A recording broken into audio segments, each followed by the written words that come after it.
If you're running a for-profit business, you need to be thinking You about the should be making profitability. money, You should be right? making money Yes. because without it, you won't be able to grow, scale, or have people on the team or give or travel or whatever you want to do with your business. And so he's just like, here's a system. That's what I loved about Profit First. It went a step further than all those other books and said, here's a system to actually do that. And that's what Justin was alluding to with the bank account set up a couple minutes ago. It's like it literally revolves around you being intentional with every dollar. What is up, everybody? What is up, my Science of Flipping fam? This is going to be a good one because if you are in real estate, if you're doing deals, if you're making money, but you still feel broke, and we've all been there, including myself, then my guest, David Richter, is here to help you. He is the author of Profit First for Real Estate Investors. He thinks like a CEO. He helps us think like CEOs and CFOs. So, David Richter, what is happening, brother? What's up, Justin? It's good to be on here. Appreciate you Yeah, I'm having me. excited to have you.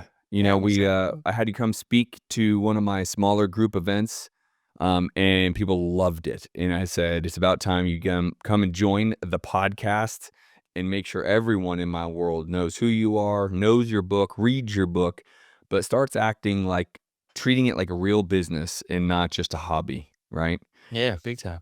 So tell us a little bit about your story. Where did this come from? Like, how did you develop, this idea, concept of making sure you're running a business with profiting first? Because obviously it seems pretty like a no-duh statement. And as you know, and I know, it is anything but a no-duh statement. True. It definitely came from pain. I was a part of a real estate company in my early 20s where I jumped right from college into real estate investing. And with this company, they were doing about 5 wholesale deals a month when I first started there. So they were doing a pretty good amount of business outside of Chicago. But then we grew it over the next 4 or 5 years to about 25 deals a month between wholesaling, flipping, turnkeys. We were doing rentals, lease options, like all the stuff. Yeah. And we were doing 25 deals a month, but spending 26 worth out the door. So it's like, who cares? Like they Yeah. were doing 300 deals. I remember we did 100 deals in 100 days once, like over a quarter. We wanted to do something cool like that, which was like, oh yeah, it's so cool to say. But then it's like our bank account is like, cobwebs. And it's like, what the heck is going on here? So that's what opened my eyes because I was young. I was in my early to mid 20s at that time, but I was learning from that business. I was like in a bunch of different seats. So I got like a crash course in just small business and the different roles and everything, which was awesome. But then from there, I sat in what the finance seat was one of the last seats I sat in, which gave me some of the knowledge just to know Yeah. what I'm looking at. How do I read a profit and loss? Like I remember asking, like people are wondering, like, oh, I'm a business owner and I don't know this. I remember asking, what's the N stand for in PNL? And the CPA is like, that's an and. I was like, oh, he's like, it's profit and loss. I was like, oh, dang it. So yeah, that's how I started. So yeah, I wasn't the sharpest tool in the shed when it came to money, in that business until I learned and sat down and figured out like, how do you read the profit and loss, the balance Mhm. sheet, everything. That helped me tell the business story. So I hadn't known really the story up to that point. And then I saw like, we're doing 25 deals a month, spending 26 worth, like this story can't end well, like not the way that it's going. Unfortunately, I wish I had a great ending to that story. I wish I did, but I don't. That company kind of blew apart. Oh People went no. their separate ways, did Yeah. different things. That forced me into other areas. I was going to other masterminds at that time, and like everyone else was saying the same thing. So like this was not just us; it was an epidemic. And I wish I would have had profit first back then. I think that story would have ended a little bit differently. I can go from there, but like that's what got me kicked off even of knowing like, okay, it doesn't matter how many deals you do if you're not keeping any of the money at the end of the day. Well, like anyone, you had enough pain that you had to do something Yeah, big differently, time. right? And so from the pain came this amazing opportunity and amazing business that you now run. But really, just like so many of us, the pain is what created the need to like do a deep dive, go down a rabbit hole, get understanding of finances and how to run a business, manage a business by the numbers, be a real CFO, which by the way, you and I both know all these people out here, there's always the presidents, there's always the CEOs, there's always the founders. No one necessarily, and I don't want to say nobody, but for the most part, many of the real estate investors that I'm aware of, they don't have a true CFO, right? And they don't know how to be a CFO. And that is where the rubber meets the road, ladies and gentlemen, is when you make money and what you do with the money. So you're not just Yeah. making money and feeling broke. I'll tell you my story because the reason we resonate is when I was introduced to you years and years ago, I had a very similar example. We had a very high performing year, multiple seven figures, and my personal paycheck was like a single digit percentage of that. Ah, And that's insane, yeah. right? And to be able to make that much money, build that team, do that much volume, lose a whole lot of hair doing it, right? And to be able to look and be like, dude, I could have worked at pretty much any corporation and made this kind of money without this much stress. It's a very real thing that us, professional, full-time real estate investors go through. And so let's talk a little bit about the nuts and bolts Yeah. because I think first of all, everyone needs to go get his book. Where do you want to send everybody to, learn more about the book, take a look at it? I know it's called Profit First for Real Estate Investors, Yeah. but I know you put together a website. Yeah, I did. So you can actually download the ebook or audio version at simplecfo.com/JC, like Justin Colby here. So that's where you can go and download the book. It also has like a little profit first cheat sheet. So if you like listen to this whole episode and you're like, what do I do first? I just point you there too. So that way you can at least get started. So that's where simplecfo.com/JC. SimpleCFO.com/JC. So if you're hearing this and maybe you've done a couple deals or maybe you're doing a couple deals a month and you're like, I'm making some money here, but where the hell's my money?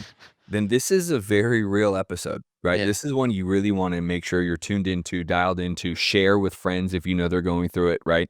Um, so let's talk about the fundamentals here because I think, you know, the people want to know, right? What are the things that they should be doing?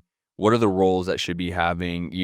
What bank accounts should they be setting up? All those Mhm. good things that you and I are both aware of. So let's dive in. So I want to touch on what you said too. If you're going to make money as an entrepreneur, you need to actually keep it as well. And they're two different skill sets. And it's like, Mhm. that's where I don't need you to become a like financial wizard or like a bookkeeper or CPA yourself or a CFO yourself. But I will say, knowing some of those fundamentals, like you were saying, Justin, like right here, I want to give you some of the fundamentals that you can know as a business owner without being this financial guru, wizard, even bookkeeper, QBO, QuickBooks Online expert, or whatever. Like we're dealing with cash because everyone that's listening to this, you are dealing with cash on a daily basis, whether your personal life, your business, whatever it might be. Like money flows through your fingers. And it's like, what do I do with those dollars? It comes in, it goes right out. I'm making money. Where's it all going? Especially if you're flipping.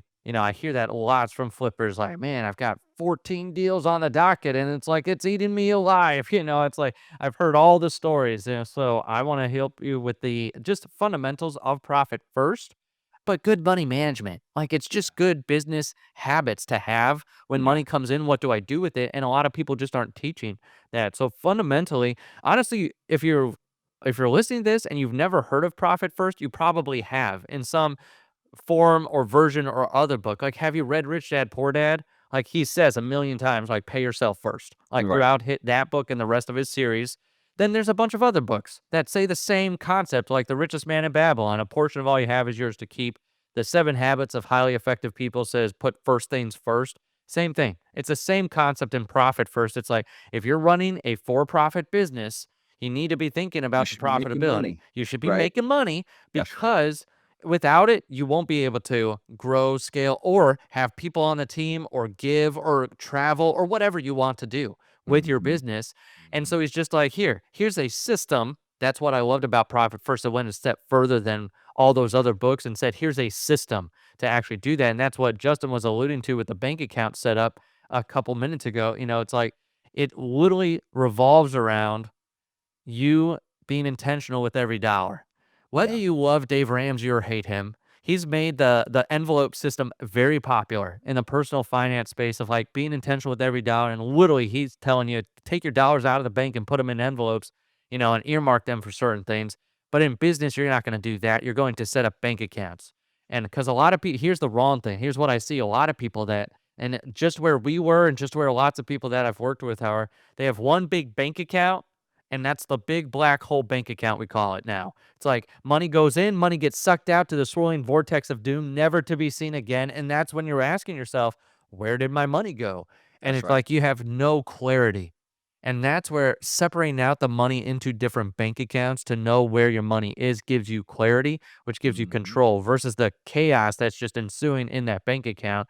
And the specific bank accounts, if you're listening to this now, this might be a time to take out your paper and pen and write these down because this is an actual action step you can take from this episode. You can set up the fundamental accounts from Profit First. The first three are the golden trio of bank accounts. I call them the golden trio because I'm a huge nerd. I love Harry Potter, Star Wars, all the big epic sagas. They've got three main heroes, right? Luke, Han, Leia, Harry, Ron, Hermione, like making sure good wins along the way. And it's a fun story. And then when you get to the end, good ultimately conquers over evil, right? Your business, though, is so much more important than those. And it can take a lesson from it, too. Like, we need three main heroes in our business, and that's the golden trio. They help you keep more of the money. I'm literally going to give you three bank accounts that will help you focus on the profitability of the business. The first one is profit. The Shocker. second one, yeah, shocker, right? Second one is the owner's comp, which I love just as much. We'll talk about that in a second. Then the owner's tax account. I love these three bank accounts because they all focus on you, the owner. The Hmm. difference between all of them, profit is more of like, why did I start my business? And it's like the big want, like, what do I really want from it? Do I want to take crazy trips? Do I want to give, a lot of money away? Do I want to go and be a part of a mastermind that I've never been part of before? Like, do I want to jump in with Justin and get mentoring from him? It's like these are the things of where you get to go out and do the fun things you want from life. And I would do that on a quarterly basis, taking the money out of there. Owner's cop, here we go. This is how we could have solved the 25 deals a month issue. This is how Justin and his business could have solved the 1% or whatever, like the single digit percentage, Yeah. like making all those seven figures. That I see this over and over. Having an account dedicated to the owner to pay themselves consistently by a percentage that you decide, that the Mm. owner decides. At first, if you're already in the trenches, you might be like, well, I'm not paying myself and I'm not profitable. I would warn you right now, this is the exact time you need to start implementing something like this because you're not profitable. So let me just put that as a side. The other bank account would be the owner's tax. Okay, when we're recording this, it's right in the thick of tax season. And it's like, good God, do you have your taxes? Do you know them? Are they up to date? Are you going to pay an arm and a leg because you're only an active real estate investor? Well, if you are, this is where an owner's tax account is like a peace of mind account. These are to save from the business. Like every deal you do, you slice a little bit off, put it into the tax, bank account. And then when tax time comes, you don't have to be like hair on fire. Oh, shoot, I got to do 4 flips right now just to cover this tax bill. Or like my first six-figure tax bill. What do I do? I actually talk about one of our friends, from the groups we're a part of, just like in the book where he got his first six-figure tax bill. And he's like, it took him years to pay that off before he found profit first, and then it took him like a year, like That's to right. get it out the door. And it's like that's a peace of mind account. So those are the first three: profit, owner's comp, owner's tax. The other two, well, you already have one of them. You already have OPEX, the operational expenses. That was your black hole bank account where all your money flows out. Well, now instead of it being chaos, it's only the outflow. I do separate out income. That's the fifth one is income would be you get your wires in and now you can see where's my money and how much did I bring in over the last month. That's more of like what you made. So So the income just for is some what you clarity made. for people, right? The Yep. last one you spoke about, the fifth one, Yeah. income. This is all wires from title companies, wires from closing lawyers, Yep. true gross revenue for the company. That is the only thing that goes in that account. And from there, you can start to disperse into the other four. Is Exactly. that Into correct? the But other I think ones. there's a lot of people that I think when they hear OpEx, they think that's going to be your main bank account. But Right. it shouldn't be. There should just be your main bank account that is collecting all revenue. From Exactly. there, you delineate or distribute, I guess, to the other four. Yeah, and in the book too, like if you ever get money in like from a private lender or something, that's where I'd give another system for that. If you're a real estate investor, I will say though, here's a bonus account. If you are a real estate investor, especially in the active flipping space or active side, if you're getting money from private lenders, we call it OPM, other people's money. So if you take money from other people, I would highly recommend an account dedicated to their funds. And this is where people ask me, well, what if I have a bunch of lenders or what if I have like 5 projects going on at a time? It's literally just a holding bucket for all the rehab money for all your rehabs going on to see, do I have enough to finish all of them, or do I need to tap into and like go dive into my system to see how much do I have left for each project. But it's more of just a holding bucket there to make sure you know this is what I have in OPM to finish my projects. The rest of the system is to make sure the business is healthy. And if you're like, good God, David, that was like 5 or 6 bank accounts that you just said. Like, what do I do? Like, how, I can't do all of this. I'm barely struggling to stay afloat. I would do one. I would pick either profit or owner's comp. Pick one of those to start with. Start to keep more of the money because that's honestly, if there was a magic secret sauce, that's it. And it's Yeah. not, even though it's magic secret sauce, it's doing that for a long time, over a long period of time. And it's like, it's not sexy or exciting once you have it there for 4 years. But you know what's sexy and exciting? Taking money out and doing something sexy and exciting. Like going out on that cruise or going to wherever you wanted to travel to or whatever you wanted to do. Yeah. That's where I would start with that. And if you are like, good God, my hair is on fire, I can't even do this, I would start with 1%. Start Yeah. with 1% to one of those accounts, like the one of those keep accounts, profit owners account, and like put the rest of it into OpEx and run the business. But every quarter, like, can we do a little bit better instead of 1%? How about two? Can you go to Yeah. two? From two to three, three to five, five to 10. Like, we just want to build like if you were going to the gym, like you're not gonna go from like lifting no weights to like double your weight, in bench press. Like you're not going to do something crazy. You're going to start with where you are, and that's where a good system like this is almost like a personal trainer, like coming in and saying this is what you need to do in the system, and like that's where just starting it. Starting it is the habit. So there you go, Justin. There's like the overview of profit first. I know we take a long time, but then also the nitty gritty of like here's the actual bank accounts to get set up. Well, I think a lot of people, what they need to understand here is it is a progression, right? So if Yes. you're not where I'm sitting and having 6 bank accounts or maybe even more, because I do have a Yeah. lot of private lenders, then I get that, and David does too, right? And so then you have to decide, do I need all 5? Well, you may not, right? You may not have any revenue coming in. You may not have any flips or wholesales going now. You may be in the middle of trying to get them to go. So again, the progression of where your business is at is always going to go. The thing that I think most people aren't aware of, that I think you can help them with, and just the understanding of the owner's tax bank account. Yeah. I think a lot of people think just because they have an LLC and just because they might have an S corp that owns said LLC, somewhere, somehow that money doesn't trickle down into their hands.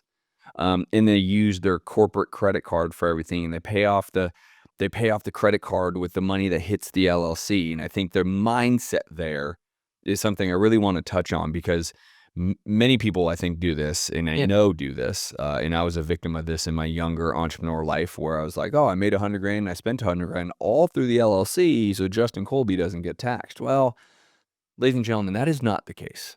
That is all going to trickle down into actual income into me, even though for me, owning it with an S corp does give me some tax savings, because I own the waterfall owned by me. I will be taxed on all of that revenue. Okay. That is the importance of having this bank account that is owner's tax account. Now, speak a little bit to that, because some people might have different formats of how they own the company. Yeah. They might have an LLC owned by a C corp or an S corp, or maybe they own it themselves. Probably not very likely, but Hopefully not. talk a lot about that one, because I think there's a lot of people out there that just feel as if, oh, dude, I don't pay my car payment, my company does. Well, Right. brother, you're going to pay tax on the income that pays your car payment, and I Right. don't want you to forget that. Yep, exactly. So yeah, that even though I'm not personally a CPA or tax expert, so there's that disclaimer. And this is not And financial I'm not advice. your and this is not financial advice for you. So, but this is where a lot of people have that mentality of like, okay, I'm just going to put everything on the business card, or I'm just going to run through everything through the business. And while there's a certain degree of like, yes, you should run as much as you can, it's also at the same time like you want the LLC to protect you like an LLC is supposed to protect you. Or like a corporation is supposed to protect you, where if you are just like commingling everything, that's like a separate issue, even maybe from what we're talking about. It's like, don't commingle everything because then you pierce the corporate veil of yourself. Like that very famous, infamous statement, in American, our society here. It's like, I don't want you doing that. Another thing is That's why I like the Profit First system, because usually we do percentage-based transfers, meaning like if you get 100,000 in, there's going to be a percentage that goes to profit, to owner's comp, to the owner's tax, and like to the OpEx account. And like in the system, think of it like that. If you have $100,000 and let's just say you had legitimate business expenses of 50,000, then you're only going to be taxed on like the 50,000 that's left over. That's actual, profit to the business. But then you're actually taking the cash and putting it in the owner's tax account, like at 15% or whatever. And like now you've got cash there sitting for the income that you'll be taxed on. And if you think you're going to get around it, it usually will catch up to you. I just don't want it to catch up to you in the worst way possible, like someone doing an audit on you, and then you've got to go back and pay penalties over the last few years or whatever it might be. Like you want to be ahead of this stuff versus behind. Like this is a horrible thing to catch up on for multiple reasons. One, if you're playing catch up and cleanup, that's usually way more expensive from bookkeepers, CPAs, accountants, like to get things caught up and all, where it is. But another thing is too, is like if you're playing cleanup, catch up, like if you haven't paid the actual taxes you're supposed to, they could come after you again for that, down the road with the fees and everything. So that's why it's super important to be like, even though you might feel like, yes, I've got my LLC, it's all set up, I'm running everything through it. If you don't have a if you don't have a CPA who knows what they're doing, like you could be in major trouble if you are just putting that all through from not just an orange jumpsuit perspective, but like I'm gonna have to pay again through the nose, maybe even what I already paid, just in, and then that'll be all the fees and stuff. So that's why, Justin, I don't expect them to become a financial guru or wizard, but I do expect them to. Number one, I want them to know and be able to and be empowered to be good stewards of their money Mhm. and be good money managers of like a dollar comes in and they feel like I know what to do with it. And I at least now know where it went. Even if it's not stacked up, I know where it went. And like Mhm. I can at least pinpoint it and now make different decisions. The other thing is too, I want them to know there are people out here like me. Like even if you don't use Simple CFO and myself, there's other people that have this mentality, this mindset. They're not just your typical what you think of, maybe an elderly CPA sitting like Ebenezer Scrooge sitting at his like counting house, like in a dark corner, like just being there and not actually caring about you. And the entrepreneur, and then giving you good steps to follow of like, here's what to actually do. So, yes, the owner's tax account, like I mentioned before, is like a peace of mind account.